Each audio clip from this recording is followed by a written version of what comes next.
Hey guys, Steve here, Fanatic Perspective. Wanted to make a NFL wildcard preview video. Very excited about the matchups. First off, salty the Cowboys didn't make it.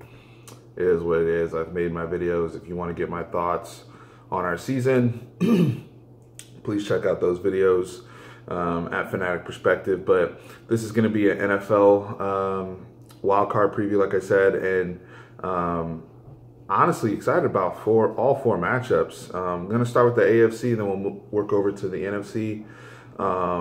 We'll start off with Chiefs and Titans. That's the game I'm probably most sure about. I believe Kansas City will take that. With Tennessee's a solid team. We just got the news that Marco Murray's not going to play, and they fought hard to get in, and then my buddy Malcolm's a Tennessee fan. I'm happy for him that his team got to make the playoffs. But with all that being said, I mean, playing at Arrowhead, Andy Reid is normally very, very good in the wild card round. And I just think they have, still love their scheme.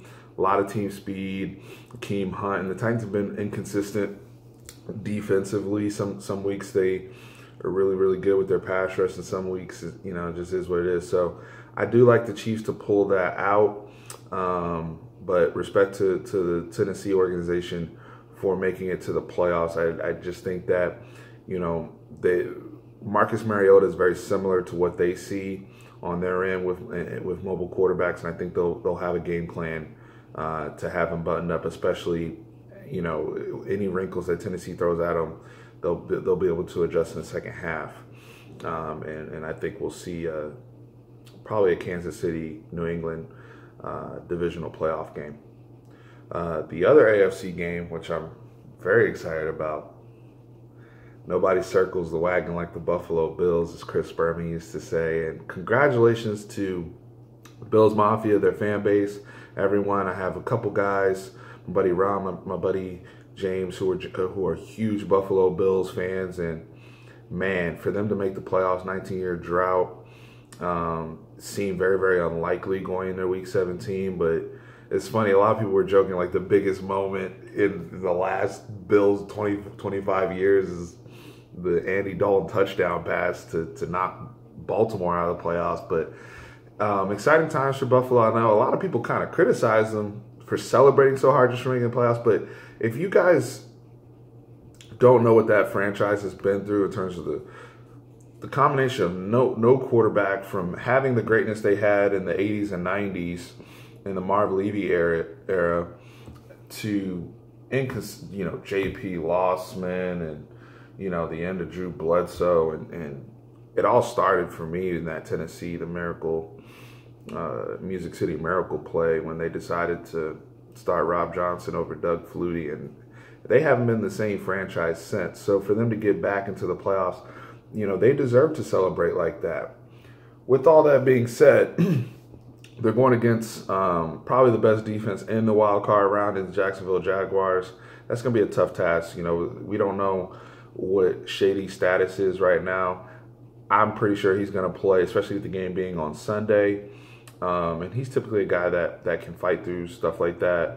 I believe some other guys on their roster are banged up, but I really like what I see from Jacksonville, to be honest. And it sucks because of all of these teams, I'm rooting for the Bills for the sake of my friends and just for their fans again. But I'm also a huge Jalen Ramsey fan from a Jacksonville Jaguars perspective. By the way, I wanted the Cowboys to pick him, even over Zeke, and I still feel that way. But that's neither here nor there. But that defense is balling, and it's going to be tough because they're going to load the box to stop Shady and shut down the Bills running game, even Tyrod's mobility. They're going to spy on with somebody like a Telvin Smith, who's very, very fast. Miles Jack's very, very fast. That's, one of the constants with Jaguars defense, even Yanoe and the corners. Everybody's physical, too. You look at Boya at the point of attack, Ramsey at the point of attack, Barry Church at the point of attack, Tashawn Gibson at the point of attack. Everybody's very, very physical, athletic, and can move around. So it's going to be hard for Tyrod to use his legs. And then beating them in the past. I mean, even great quarterbacks have struggled against Jackson. You saw Big Ben throw 5 picks against them. So that's going to be a tough task. I do think that the Bills, though, their game plan going into that game is going to be ball control, field position. Tyrod's been, the one thing he's been good at is not turning the football over. He only had 4 picks on the season and, kind of putting it in the hands of Buffalo defense. And if you're a Bills fan, your hope for victory is you're betting against Bortles, because I know Bills fans have had, a love-hate, more of a hate relationship with Tyrod, but going into that game, your game plan is we actually kind of have an advantage at quarterback because we're going against Blake Bortles. And Blake Bortles has statistically actually had a really good season, but a lot of his, touchdowns and stuff, statistically he's actually had a good career, but he has so many garbage time TDs, or they get up by 10 and he's able to throw the football wherever he wants with man coverage and whatnot. So with Blake, especially with the Bills running a lot of cover 2 behind it and mixing in some cover 3, Trey White, the other guy, I forgot his name, Poyer. They have a lot of good DBs that can jump on the ball and make plays. So I'm excited to see how they adjust defensively, because to me, that's where the game is going to be for the Bills. Special teams, controlling the field, and defense. I don't think that will be enough, and I do have Jacksonville moving on. I believe Jacksonville will play, if they move on, they play the Steelers. So that's kind of how I see that matchup going. Moving over to the NFC, we have the Falcons going to LA to play the Rams. Very interesting matchup. I think that's going to be a high-octane, high-scoring game. But, with the Rams, with them, the only person on their org that has experience in this situation is Wade Phillips, to be honest with you. I mean, even Sean McVay, a lot of these guys, I think that can either be a plus from the unknown standpoint, where they don't know what they're doing, and they don't understand the magnitude and the pressure of the situation, and they come out and just blow the doors off, or it could be a situation where they get really, really tight. I do think they're fortunate with it's a quick turnaround, and again, they don't have time to think about the pressure, but it's a playoff game in LA, a lot of eyeballs.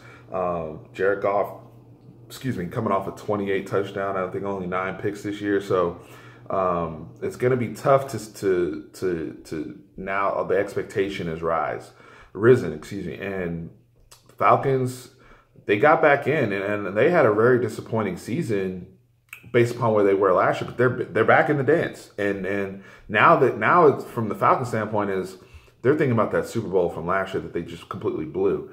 And Gus Bradley and those guys, I mean, Dan Quinn, not Gus Bradley. I'm thinking of the other Seattle D coordinator. Dan Quinn and those guys, they're thinking revenge and move forward. And I'm leaning with experience on this one. It was really, really hard for me to pick that game. But I'm going to go with the Falcons on the road and to beat the Rams. And it's hard for me to say that because I've loved what the Rams have done all year. I love the Rams scheme. But I do think that they're going to prevent the Rams. They're going to make Jared Goff kind of have to matriculate the ball down the field, long drives, and not give him those big plays, and try to have the Todd Gurley stuff buttoned out in the run game and on the outside in the perimeter where he gets those swing passes and runs those arrow routes out of the backfield. So we'll see. If the Rams win, though, I would not be surprised, and I wouldn't mind it at all. So that's a game where the other game, though, is now we have the trilogy between the Panthers and the Saints. And I know I'm probably in the minority here. I'm going to pick the Panthers in New Orleans. I know they got blown out the last time they played. I think it was the first week of December. I just think that in a playoff situation, I like the way Carolina's built. I like their defense. I like the way I know they haven't even been really sharp the last couple of weeks, really since like that Green Bay game, but Cam has the ability to go off in a playoff game, like as we've seen in the past, and put up 45. You think back just 2015 to that Arizona NFC Championship game. They have a lot of experience, as does New Orleans. New Orleans has Super Bowl pedigree with Sean Payton and Drew Brees. I just haven't liked what I've seen from Drew Brees all year. Even when he's even though they have an elite running game, and the Kamara and Mark Ingram and their screen game is elite and all that. I really do feel like Drew's going to get in a situation where he is going to be asked to kind of carry the load in the playoff game because Carolina's just going to take that away.